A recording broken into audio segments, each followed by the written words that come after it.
एक एक्टिविस्ट के रूप में नेपाल को ये संदेश देना ज़रूरी समझता हूँ कि हम सब मिल कर के एक सरकार से बदलाव की अपील करते रहे हैं पिछले 5 सालों में। वो अपील क्या रही, लेकिन मुझे लगता है कि हिंदुस्तान का एजुकेशन माफिया, हिंदुस्तान की डीम्ड प्राइवेट यूनिवर्सिटी जो 90% शिक्षा का व्यापार दुनिया भर में फैला चुकी है, स्टेट यूनिवर्सिटी हिंदुस्तान की और सेंट्रल यूनिवर्सिटी हिंदुस्तान की नामांकन बंद नहीं करने जा रही है। यानी किसी भी छात्र छात्रा के लिए नवंबर की 30 तारीख आखिरी डेट मानी जाएगी आज तक के अनाउंसमेंट से, जब ये वीडियो अपलोड हो रहा है। ये व्यवस्था शिक्षा की डिग्री तो प्रोवाइड करा देती है, पर इस वीडियो में जो आप इस साइड में देख पा रहे हैं कि एक बेटी नेपाल की ऑस्ट्रेलिया से रोज़माइन के चेयरमैन को एक वीडियो भेजती है कि उसका जो डिग्री है आईएनसी से अप्रूव नहीं है, इसकी वजह से उसे ऑस्ट्रेलिया सरकार नौकरी नहीं दे रही। कई मुल्क में आप इन नेपाल के कई छात्रों ने हमें संदेश भेजा कि कुवैत इंजीनियरिंग एसोसिएशन ने उन डिग्रियों की मान्यता को अपने लिस्ट से हटा दिया है जो डिग्रियां AICTE से अप्रूव नहीं हैं, NBA से अप्रूव नहीं हैं, NAC से अप्रूव नहीं, क्योंकि स्टेट गवर्नमेंट यूनिवर्सिटी और सेंट्रल गवर्नमेंट यूनिवर्सिटी के नामांकन के लिए किसी प्रकार के ओरिजिनल डॉक्यूमेंट को संलग्न नहीं करना है। ये सुप्रीम कोर्ट का आदेश। आए, हम आपको पढ़ाने की पूरी फीस देंगे, हम आपकी फ़ीस की जिम्मेदारी लेंगे, आपकी complete duration of the course की NOC हम एक ही साल में देंगे। कोई छात्र चाहे तो उसके पास पैसे का अभाव अगर है तो वो रोज़माइन का मदद ले सकता है। रोज़माइन एक प्लेटफॉर्म देने के लिए नेपाल के बेटा बेटियों को आह्वान करता है। अब आपकी ही राष्ट्रपति विद्या देवी भंडारी जी ने इस प्रोग्राम को एक सम्मान दिया, एक रिस्पेक्ट दिया। उन्होंने सुना तो हमें अप्रिशिएट किया कि ये बहुत अच्छी पहल है नेपाल देशवासियों के लिए। नेपाल 2010 में उन्होंने भारत की 54 डीम्ड यूनिवर्सिटी और प्राइवेट यूनिवर्सिटी को रद्द कर दिया, जिनके माफिया आपके दरवाजे पे पहुंचे हुए हैं। 2010 में उन्होंने भारत की 54 डीम्ड यूनिवर्सिटी और प्राइवेट यूनिवर्सिटी को रद्द कर दिया, जिनके माफिया आपके दरवाजे पे पहुंचे हुए हैं।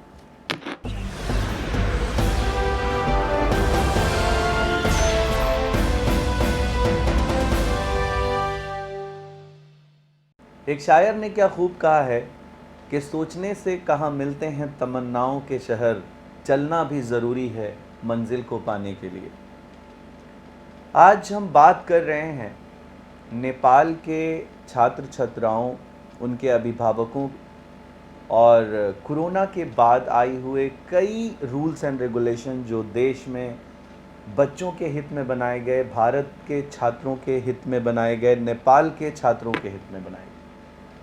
इससे पहले कि हम उस पूरी चर्चा को आगे बढ़ाएं, हम उस पर सीरीज़ करने जा रहे हैं अपने इस रोज़माइन चैनल के ज़रिए, और नेपाल के हर उन अभिभावकों से अपील करते हैं कि जो प्यार आपने इन 5 सालों में दिया है, आपके लोगों ने, अभिभावकों ने, आपकी राष्ट्रपति श्री विद्या देवी भंडारी जी ने, हम इसके लिए आपका दिल से शुक्रिया अदा करते हैं। और ये प्यार ही है कि हम अब एक ऐसे चैनल के रूप में नेपाल में आए हैं जहां लोग इसे देख रहे हैं, पसंद कर रहे हैं, और जिन्होंने अब तक हमें सब्सक्राइब नहीं किया है, इस यूट्यूब में हमें ज्वाइन नहीं किया है, हमें फेसबुक में ज्वाइन नहीं किया है, उन्हें शिक्षा के क्षेत्र की हर जानकारी के लिए हमें ज्वाइन करना चाहिए, सब्सक्राइब करना चाहिए।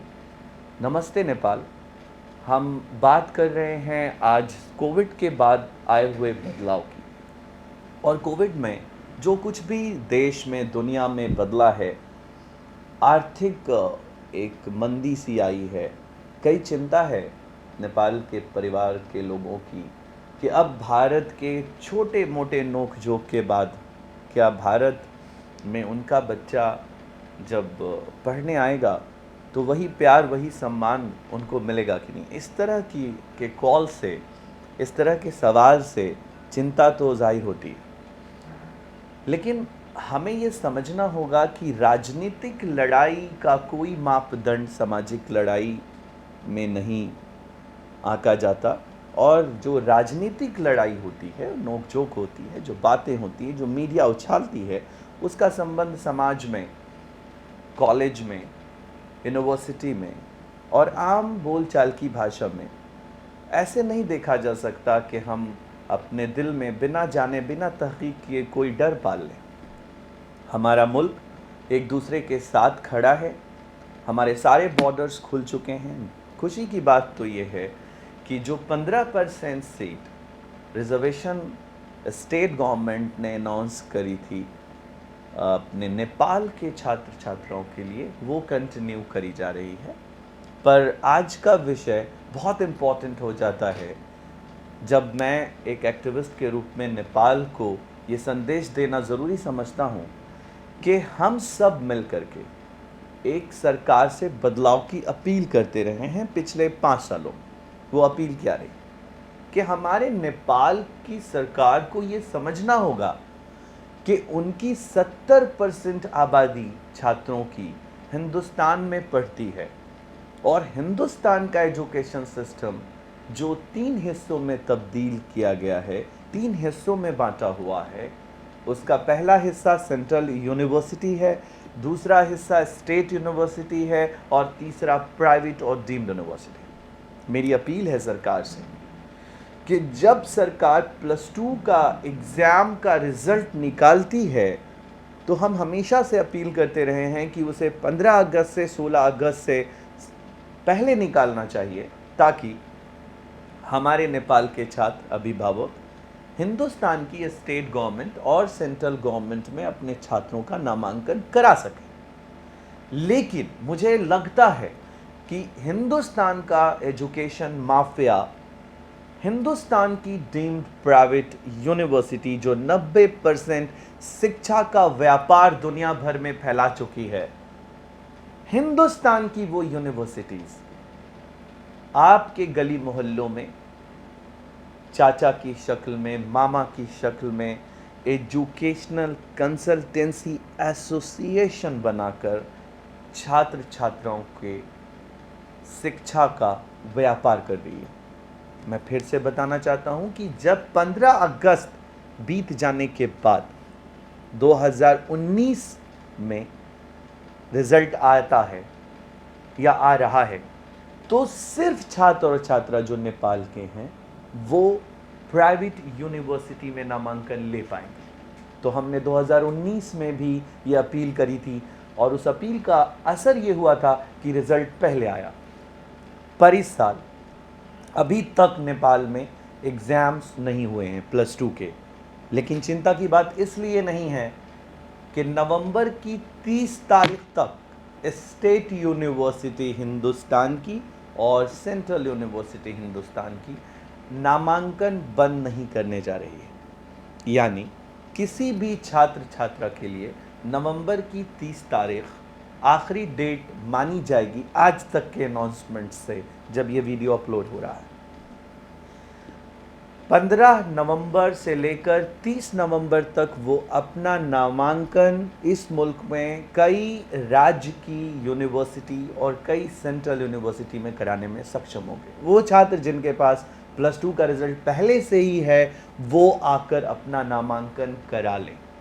जिनके पास ये रिजल्ट नहीं है, वो छात्र जिनके पास +2 का मार्क्स नहीं है, उनकी रिज़ल्ट नहीं आई है, उनके एग्ज़ाम्स नहीं होने की वजह से, डिले एग्ज़ाम्स की वजह से, अगर वो कुछ हिंदुस्तान में 2020 के सेशन को लॉस नहीं करना चाहते हैं, तो वो 10th की मार्कशीट लाकर अपना इनरोलमेंट स्टेट यूनिवर्सिटी में नामांकन करा लें, क्योंकि उनको ये समय देगी सरकार कि वो +2 की डिग्री जब उनके हाथ में आ जाए तो वो सबमिशन कर पाए, कुछ 100-200 की लेट फाइन के साथ। लेकिन यदि किसी छात्र ने ऐसा नहीं किया, तो उनके 2020 का सेशन 1 साल लॉस होने की संभावना नज़र आ रही है। और अगर वो ऐसा नहीं करते हैं तो हो ये सकता है कि वो उन 90% प्राइवेट डीम्ड यूनिवर्सिटी शिक्षा माफियाओं के माध्यम से शिकार टारगेट बन जाएं, जिनके एडमिशन का कोई सेशन नहीं है।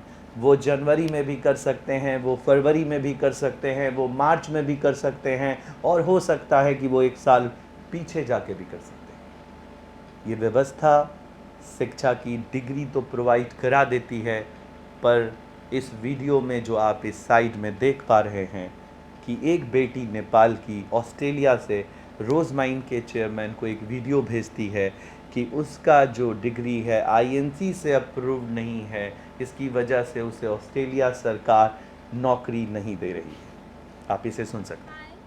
Hi, I'm Nisha. I have completed my Bachelor's of Nursing in India, Bangalore.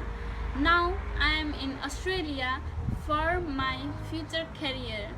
Like me, there are thousands of students around the globe who are seeking their opportunity in nursing. The problem here is we don't have Indian Nursing Council's registration that makes us not eligible to be a registered nurse here in Australia.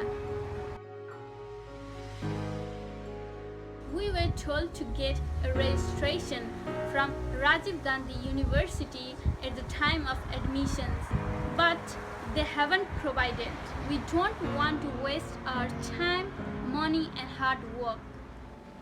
आप देख सकते हैं कई मुल्क में आप इन नेपाल के कई छात्रों ने हमें संदेश भेजा कि कुवैत इंजीनियरिंग एसोसिएशन ने उन डिग्रियों की मान्यता को अपने लिस्ट से हटा दिया है जो डिग्रियां AICTE से अप्रूव नहीं हैं, NBA से अप्रूव नहीं हैं, NAC से अप्रूव नहीं हैं। इसका मतलब अगर इन सारे अप्रूवल्स के बजाय स्टेट गवर्नमेंट यूनिवर्सिटी या सेंट्रल गवर्नमेंट यूनिवर्सिटी की डिग्री आपके पास नहीं है, तो आप भारत से जो कुछ भी लेके जा रहे हैं उसमें एक क्वेश्चन तो बनता है।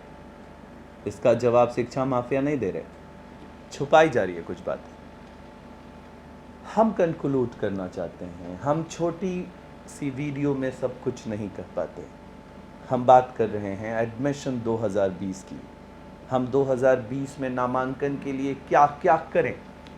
पॉइंट नंबर 1, हम अपना कोई भी ओरिजिनल डॉक्यूमेंट्स कभी किसी भी एजेंट को, किसी शिक्षा माफिया को ना दें।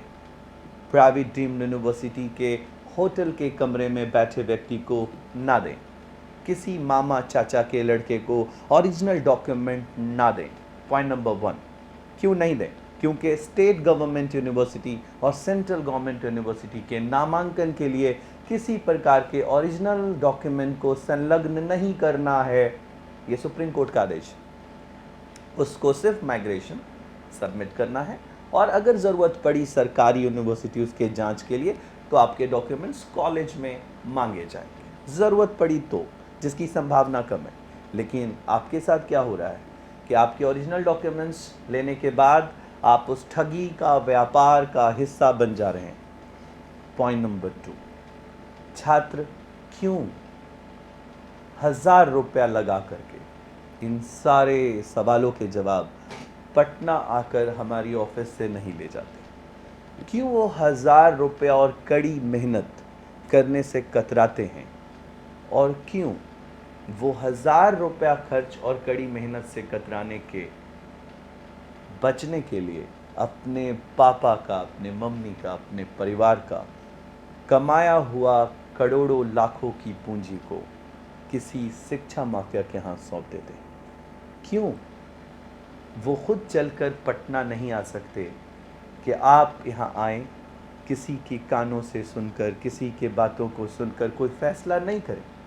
आएँ, हम आपको पढ़ाने की पूरी फीस देंगे, हम आपकी फ़ीस की जिम्मेदारी लेंगे, खाने रहने के खर्च पर और एग्ज़ाम फ़ीस पर आपकी complete duration of the course की एनओसी हम एक ही साल में देंगे। जब मैंने ये प्रोग्राम 2017 में 16 में अनाउंस किया था तो नेपाल के कई एजेंट ये कहते थे कि ये संभव ही नहीं है, ये मुमकिन ही नहीं है।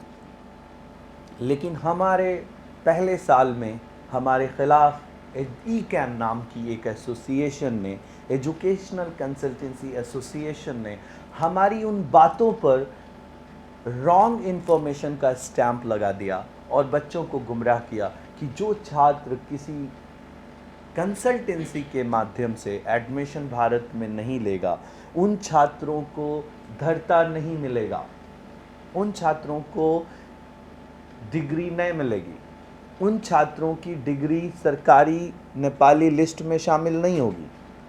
ये पढ़ा लिखा नेपाल जानता है, ये पढ़ा लिखा नेपाल का समाज जानता है, हमारे नेपाल का एक इंजीनियर जानता है, हमारे नेपाल का एक डॉक्टर जानता है, हमारे नेपाल की एक नर्स जानती है, नेपाल की शिक्षित बेटी बेटा जानता है कि नेपाल के बॉर्डर पे कोई पासपोर्ट की ज़रूरत नहीं है इंडिया आने के लिए।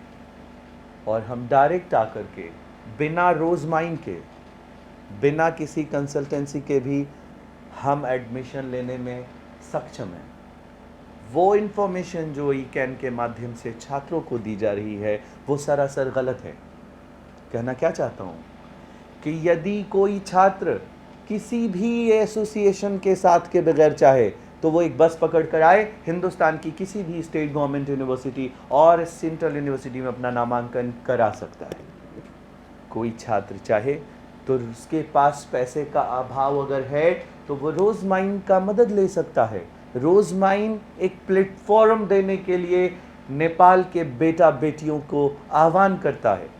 जब हमने उस मुहिम को 16 में चलाया, जब उस मुहिम को 17 में चलाया तो लोग यकीन नहीं कर रहे थे। अब आपकी ही राष्ट्रपति विद्या देवी भंडारी जी ने इस प्रोग्राम को एक सम्मान दिया, एक रिस्पेक्ट दिया। उन्होंने सुना तो हमें अप्रिशिएट किया कि ये बहुत अच्छी पहल है नेपाल देशवासियों के लिए, नेपाल के बेटा बेटियों के लिए, नेपाल के छात्र अभिभावकों के लिए जो पैसे के अभाव में अपने बच्चों को पढ़ा नहीं पा रहे थे। कोई भी छात्र कितने में पढ़ लेगा हिंदुस्तान में, यदि वो रोज़माइन ट्रस्ट के बगैर जाता है तो स्टेट गवर्नमेंट में फीस फिक्सेशन कमेटी की रिपोर्ट के हिसाब से किसी भी हिंदुस्तान की फीस सिर्फ 90,000 से 95,000 रुपया प्रति वर्ष होगी।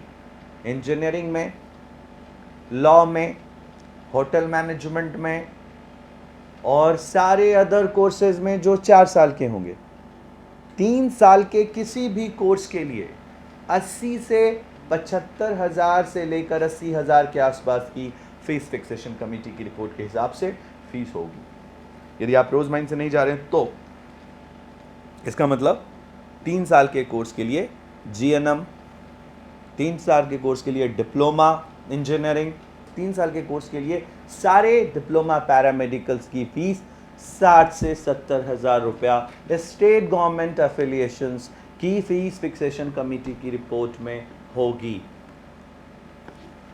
तीसरी बात, यदि कोई छात्र खाना रहने का खर्च और इन दोनों फीस को जोड़ ले तो 4 साल में एक बच्चा बड़े इत्मीनान से इंडियन करेंसी में 6 लाख रुपए में पढ़ाई कर सकता है 4 साल के किसी भी कोर्स के लिए।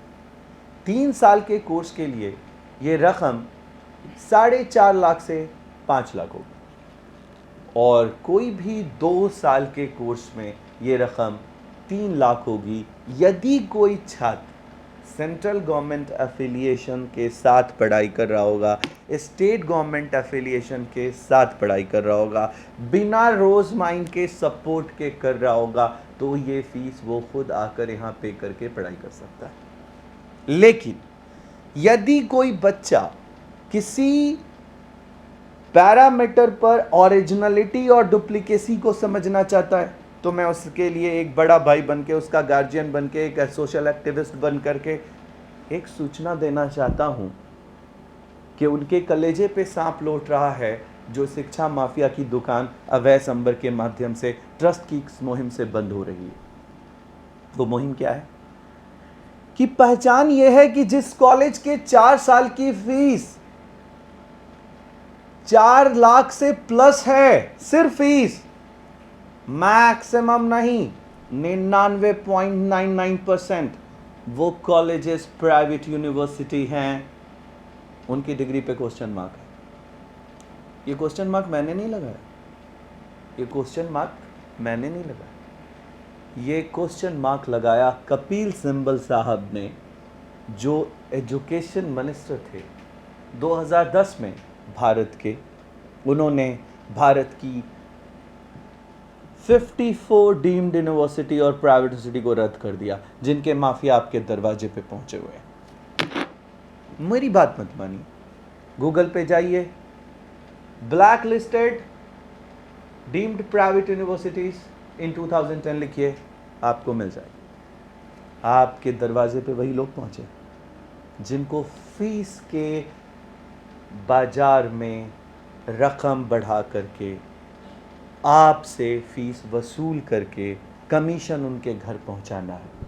मैं आपको यकीन के साथ कहता हूं, उस हर बेटे का ये वीडियो बहुत इम्पॉर्टेंट हो जाता है उस बेटे के लिए। और वो बेटा ये जानता है, वो बेटी ये जानती है कि एक कॉलेज में इंडियन फीस स्ट्रक्चर अलग है, नेपाली फीस स्ट्रक्चर अलग है, जबकि गवर्नमेंट AICT ने ऐसा कोई नॉर्म्स नहीं बनाया, गवर्नमेंट स्टेट ने ऐसे कोई नॉर्म्स नहीं बनाए। क्या वो नेपाल का बेटा बेटी नहीं जानता कि वहाँ पढ़ रहा है स्टेट गवर्नमेंट में तो फीस बढ़ा कर ली गई? वो कॉलेजेस जो स्टेट गवर्नमेंट से एफिलिएटेड थे, उन्होंने ऐसा इसलिए किया क्योंकि आपके एजुकेशनल कंसल्टेंसी एसोसिएशन वालों ने एक मुआहदा किया उन एजेंटों ने कॉलेजों के साथ। और वो मुआहदा क्या किया? वो मुआहदा किया कि आपके कॉलेज के प्रांगण में फीस 1 लाख रुपए की होगी, पर नेपाल के बच्चे की 1.5 लाख होगी। और इस मुआहदे से जो 50,000 की रकम उनके यहाँ एजेंटी के तौर पे पहुंची, एक किसान का बेटा 50,000 रुपया उन दलालों को देता है। क्यों? अवेयरनेस की कमी से। मैं फिर से आता हूं कंक्लूड करने के लिए कि पहचान बहुत आसान है। कोई कॉलेज यूनिवर्सिटी यदि 4 लाख की फीस से ज़्यादा वसूलने की कोशिश कर रहा है तो वो स्टेट गवर्नमेंट का या सेंट्रल गवर्नमेंट का हिस्सा नहीं है। वो एजेंट माफिया आपको जहां ले जाना चाहता है, वो डिग्री हिंदुस्तान में क्वेश्चन मार्क है। मैं कौन हूं? मैं अवैस अंबर, एक एक्टिविस्ट, नेपाल के बच्चों का रहबरी करने वाला गार्जियन, एक पेरेंट्स। चाहता क्या हूं? कि पैसे आप उनको ना दें, एक बाजार खत्म हो माफियाओं का, शिक्षा के व्यापारियों का। अब बात करते हैं उन प्राइवेट डीम्ड यूनिवर्सिटीज़ की जो लोग टॉप बता रहे हैं हिंदुस्तान में उन डिग्रियों को। तो इस बेटी ने जो कहा, उसकी डिग्रियों को किसी नेपाल की एसोसिएशन ने इसकी लड़ाई क्यों नहीं छेड़ी? इसकी लड़ाई हमने छेड़ी हिंदुस्तान में INC को लेकर, इसकी लड़ाई हमने छेड़ी AICT को लेकर, हमने इसकी लड़ाई छेड़ी भारत में पैरामेडिकल्स की एफिलिएशन फार्मा काउंसिल को लेकर के। क्यों नहीं छेड़ी उन्होंने? तो किस बात का एसोसिएशन बना है? एसोसिएशन क्या इस बात का बना है कि एजेंटी में, बंटवारे में क्या आपको मिला और क्या मुझे मिला? ये एक लड़ाई है, ये एक युद्ध है। अब इस कोरोना के समय में जहां आर्थिक मंदी का दौर है, वहां हम आपसे अपील करते हैं कि बॉर्डर खुल चुका है, आप पहले से पास आउट हैं, आप आइए। कौआ कान लेकर उड़ा जा रहा है तो उसके पीछे मत जाइए, अपना कान छू कर देखिए। आप क्यों नहीं सिर्फ 1000 रुपया, 500 रुपया लगाकर यहाँ आते हैं और अपने सारे समस्याओं का, सवालों का जवाब लेके जाते हैं। कोई भी एडमिशन में किसी को भी, मुझे भी, रोजमाइन को भी, आपको कोई फीस नहीं देनी, कोई पहली रकम जमा नहीं करनी। तो आप इस काम को लेकर के, यहाँ से जानकारी को लेकर के जाइए। जब हमने पिछले फीस की बात की कि ये रकम इतनी लगेगी जब रोजमाइन के माध्यम से बच्चा नहीं जाएगा, तो रोजमाइन के माध्यम से जाएगा तो क्या लगेगी, ये बात आनी चाहिए। जो रकम फीस स्ट्रक्चर की होगी 4 साल की अगर वो 4 लाख है, 3 साल की 3.5 लाख है, 2 साल की 2.5 लाख है, वो 4 साल की जो 4 लाख है वो ज़ीरो हो जाएगी, फीस नहीं लगेगी। फीस की जिम्मेदारी इस योजना की होगी, इस ट्रस्ट की होगी। 3 साल की जो 3.5 लाख है वो ज़ीरो हो जाएगी, फीस नहीं लगेगी, उसकी जिम्मेदारी ट्रस्ट की होगी। 2 साल की जो 2.5 लाख या 2 लाख है वो फीस नहीं लगेगी, वो ज़ीरो हो जाएगी और फीस की जिम्मेदारी ट्रस्ट की होगी। तो आपकी फ़ीस क्या लगेगी? रोज़माइन में आपकी फ़ीस सिर्फ उतनी लगेगी जितनी के रोज़माइन ट्रस्ट आपके लेटर पर लिख के फिक्स कर देगा आपके खाने की रकम और एग्ज़ाम्स फीस जो गवर्नमेंट के नॉर्म्स पे होगी। मतलब कोई हमारी इंडिविजुअल फीस नहीं होगी। आपको ये समझना होगा, वो समझना होगा आपको कि एक यूनिवर्सिटी है और उसके 3 हिस्से हैं। A central university, B state university, C is a private और डीम्ड यूनिवर्सिटी। इन 3 हिस्सों में जो हम एडमिशन करते हैं ए और बी में करते हैं, यानी स्टेट में और सेंट्रल में करते हैं। इन 2 यूनिवर्सिटी की जो स्टेट गवर्नमेंट और सेंट्रल गवर्नमेंट ने हॉस्टल का जो प्रावधान कैंपस के अंदर रखा है, उन 60 सीटों पर, मतलब किसी अगर बच्चे को एग्जाम्पल से समझाया जाए, कंप्यूटर साइंस की 60 seat, mechanical 60 seat, nursing 60 seat, उन 60 सीटों का बंटवारा होगा। उसमें जो 9 सीटें होंगी डिवाइडेशंस के बाद, ए 9 सीट सीसीबी और सेंट्रल काउंसलिंग से अलॉट होगी, बी स्टेट काउंसलिंग से 42 सीट अलॉट होगी। 60 का बंटवारा कर रहा हूं, 9 42 यानी 42। जो 9 सीटें होंगी उन 9 सीटों पर हम आपका अलॉटमेंट करेंगे। इसका मतलब कि आपके साथ जो छात्र पढ़ रहे होंगे उस क्लास में 42 प्लस 9 एंड यू, जितनी हॉस्टल की फीस उन 42 कैंडिडेट की होगी उतनी ही फीस आपकी होगी। जितनी सेंट्रल गवर्नमेंट के अलॉटमेंट के बाद 9 बच्चों की फीस होगी हॉस्टल में, उतनी ही फीस आपकी होगी। हम अपनी तरफ से कोई नई फीस फिक्स नहीं करेंगे। टेक्नोलॉजी के इस दौर में जब हम दूध में मिला पानी का स्तर पहचान लेते हैं कि दूध में पानी कितना है, तो इस टेक्नोलॉजी के ज़माने में हम किस बात को लेकर कंफ्यूज है कि स्टेट यूनिवर्सिटी की पहचान हम कैसे करें, सेंट्रल यूनिवर्सिटी की पहचान हम कैसे करें। हम तो नेपाल में बैठे हैं, जो कुछ लोग बता रहे हैं कि ये भारत से अप्रूव्ड है, यूजीसी का हिस्सा है। टेक्नोलॉजी के इस दौर में जब दूध में पानी पहचाना जा सकता है, तो क्या ये पहचान बड़ी मुश्किल है? मैं हूं आपका भाई एक्टिविस्ट। मैं आपको बताना चाहता हूं कि सेंट्रल यूनिवर्सिटी और स्टेट यूनिवर्सिटी बिल्कुल अलग सिस्टम है प्राइवेट यूनिवर्सिटी से। तीनों यूनिवर्सिटी ग्रांट कमीशन का हिस्सा है। दलाल कहता है तीनों भारत सरकार से अप्रूव्ड हैं, इसलिए कैसे गलत हो सकते हैं। भारत में दारू की फैक्ट्री भी भारत सरकार से अप्रूव्ड है, पर गलत है कि नहीं? भारत में भारत के सरकार के द्वारा बनाई गई भारत के सड़कों पर ठेका भारत सरकार से अप्रूव्ड है, गलत है कि नहीं? गुटखा भारत सरकार ने अप्रूवल देके आपके दुकानों तक पहुंचाया, गलत है कि नहीं? सिगरेट की फैक्ट्री लगाई गई, गलत है कि नहीं? सरकार से अप्रूव्ड होना और सही और गलत का होना दोनों अलग अलग बातें हैं। छात्रों को भ्रमित किया जा रहा है। मैं पहचान बताता हूं, बहुत आसान सी पहचान। एक क्लास में एक एफिलिएशन के अंदर में यदि हम बात करें नर्सिंग की तो 60 सीटें होंगी, लेकिन 61 नहीं हो सकती, 62 नहीं हो सकती। अगर हम इंजीनियरिंग की बात करें, ब्रांच कोई भी हो, mechanical, electrical, civil, aeronautics, aerospace, 3D mining, branch में क्लास में एफिलिएशन 60 सीट की होगी, 61-62 की नहीं होगी। बंटवारे में जो बटकर आपको मिला है 15% सीट मिली है आपको, मतलब 60 में सिर्फ एक क्लास में 9 ही बच्चा नेपाल का होगा, 42 हिंदुस्तानी होगा और 9 सेंट्रल यूनिट द्वारा लॉगिन किया जाएगा, वो बच्चा हिंदुस्तानी होगा। आप 15% सीट के मालिक हैं और आप एक क्लास में 9 होंगे। सवाल ये है कि कंफ्यूजन कहाँ पे? कंफ्यूजन सिर्फ इस बात में ही समझ आ जाता है कि यदि किसी छात्र को क्लास में 61, 62, 63, 64 और 600, 6000 बच्चा एक कैंपस में प्रांगण में दिख रहा है तो यूनिवर्सिटी प्राइवेट है। इस पहचान से कहाँ किसी को इनकार है?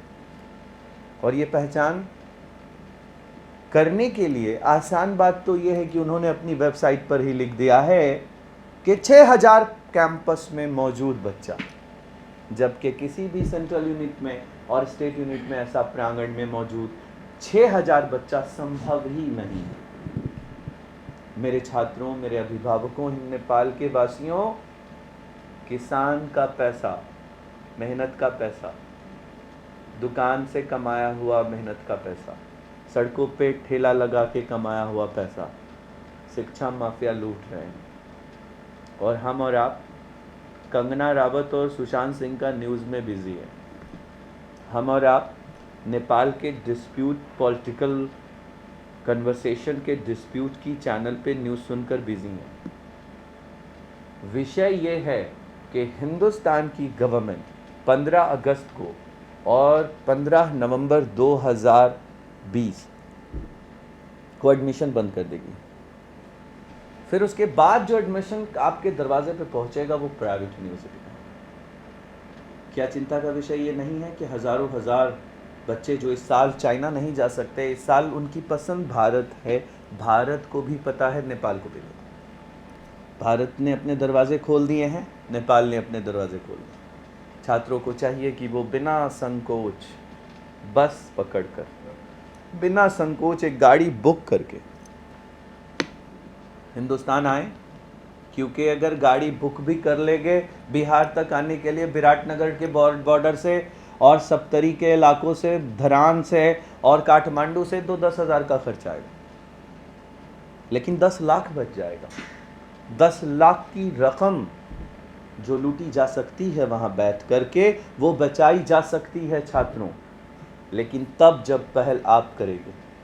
नेपाल के अभिभावकों से अपील है कि शिक्षा की इस मुहिम को, जो सपना है हमारे एपीजे अब्दुल कलाम साहब का इनरोलमेंट का और गरीब बच्चों के पढ़ाने का, सपना है आपके विद्या देवी भंडारी जी का, कि इस समाज के उन तबकों तक शिक्षा पहुंचाई जाए, उस आखिरी घर तक शिक्षा पहुंचाई जाए जहां उनकी माताएं, माँ बहनें बंद कमरे में टॉस कर रही हैं कि हेड आया तो बड़ी को पढ़ाएंगे और टेल आया तो छोटी को। मैं उनका मामा बनकर, उनका चाचा बनकर, उनका भाई बनकर, एक एक्टिविस्ट बनकर समाज को न्याय दिलाना चाहता हूं और उनको अपने यहाँ गोद लेकर, उनको अपने संस्था के माध्यम से रिस्पॉन्सिबिलिटी उठाकर उनको पढ़ाना चाहता हूं और एक अभियान से जोड़ना चाहता हूं कि पढ़ने के बाद मैं भी एक गरीब बच्चे को बिना जाति, बिना धर्म, हिंदू, मुसलमान, सिख, ईसाई, बिना जात, बिना धर्म को देखे मैं भी एक बच्चे को पढ़ाऊंगा और ये चेन चल पड़ेगी। ये मिशन है। मैं अपनी शादी में दहेज नहीं लूंगा और ना हम किसी को लेने देंगे परिवार वालों को, ताकि बेटियां सुरक्षित हों। बेटी पैदा करके कोई बाप गिल्ट फील ना करे। दहेज एक कलंक है समाज पर और शिक्षा मात्र एक रास्ता है बुरी चीज़ों को खत्म करने का। तो इस मुहिम से हम जोड़ना चाहते हैं आपको। कमेंट बॉक्स में बहुत लोग लिख रहे हैं मत जाओ, लिखेंगे क्यों? व्यापारियों को कलेजे पे सांप लौट रहा है। गली मोहल्ले में जो दलाल प्राइवेट यूनिवर्सिटी के माध्यम से छोड़े गए थे, उनकी दुकानें बंद हो रही हैं, तो उनको तो दर्द होगा। तो ध्यान रखें कि आंखों देखी, कानों सुनी चीज़ों पे भरोसा करना है, यहाँ आकर समझना और फैसला आपको करना है। किसी को ओरिजिनल डॉक्यूमेंट नहीं देना, और किसी को भी एडवांस डोनेशन, एडमिशन कंसल्टेंसी नहीं देना। इस इंफॉर्मेशन के ज़माने में जब रास्ता खुल चुका हो, रास्ते अपार हों, तो फिर किस बात का डर है। आइए, हम आपको पढ़ाना चाहते हैं। भारत आपका इंतज़ार कर रहा है, भारत में आपका वेलकम है। हम आपके स्वागत के लिए अपने यहाँ प्रेम से आपको पढ़ाने के लिए इस देश के हर दरवाजे खोल रहे हैं। मोदी जी की, हमारे प्रधानमंत्री की हर पहल में नेपाल पहले स्तर पे प्रथम स्थान रखता है। और मैं आपको यकीन दिलाता हूँ कि ये रिश्ता आज से पहले, आज़ादी से पहले का है, और आज भी ये रिश्ता इतना मजबूत है कि तली के इलाक़ों में, नेपाल के इलाक़ों में, कई ऐसे बॉर्डर्स पे बिहार की भाषा और हिंदुस्तान की भाषा समझने में पूरे नेपाल के छोटे से बड़े शहरों तक कोई दिक्कत नहीं है। हिंदुस्तान में दिक्कत है, बंगाल में दिक्कत है, कर्नाटका में दिक्कत है, तमिलनाडु में दिक्कत है, पर मेरे भाई नेपालियों को हिंदुस्तानी भाषा समझने में दिक्कत नहीं। उनके लिए पूरा अपार रास्ता, पूरा देश आपके साथ खड़ा है। आइए, हम आपको पढ़ाना चाहते हैं। मुझे यकीन है कि इस विषय को हर घर तक पहुंचाएंगे आप। हर सब्जेक्ट में सिर्फ 50% मार्क्स चाहिए। इक्वलेंसी करवा देंगे हम आपकी, आपको कराने की ज़रूरत नहीं है, धरता कराने की ज़रूरत नहीं है, आपको किसी तरह के पेपर वर्क करने की ज़रूरत नहीं है। हम सक्षम हैं सरकार के साथ। नेपाल की सरकार हमारे सरकार के साथ है, हम उस सरकार के साथ हैं। हम सक्षम हैं, हमें किसी के कागजों की ज़्यादा ज़रूरत नहीं है। आप पढ़ना चाहते हैं, हम पढ़ाना चाहते हैं, आप 10वीं पास हैं, आइए, हम 10वीं के बाद देश के सारे कोर्स देने को तैयार हैं। सारे पैरामेडिकल्स कोर्स हमारे पास हैं। आप टेक्निकल कोर्स करना चाहते हैं, हम देश के सारे टेक्निकल कोर्स लेकर बैठे हैं। एग्रीकल्चर के बारे में क्वेश्चन आ रहा है, हर तरह की एग्रीकल्चर हमारे पास, हर पैरामेडिकल्स हमारे पास है, हर इंजीनियरिंग मेरे पास नहीं। क्या है, सिर्फ और सिर्फ डॉक्टरेट डिग्री MBBS सीटें हमारे पास नहीं।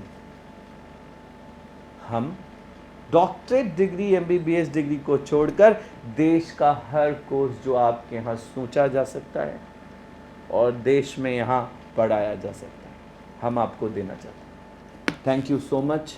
इस पैगाम को हर नेपाल के सरजमीन तक पहुँचाना आपकी जिम्मेदारी है, और हम उम्मीद करते हैं कि आप हमारे साथ जुड़ रहे हैं और इस मिशन में हमारे हिस्सा बन रहे हैं।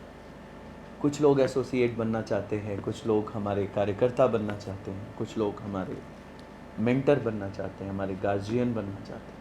हम आमंत्रित करते हैं हर प्रोफेसर को, हर टीचर को, हर सामाजिक कार्यकर्ता को और वो उस हीरो को जो कोरोना वॉरियर है, और हम उसे अवार्ड करना चाहते हैं समाज को न्याय दिलाने के लिए। नमस्ते, थैंक यू सो मच।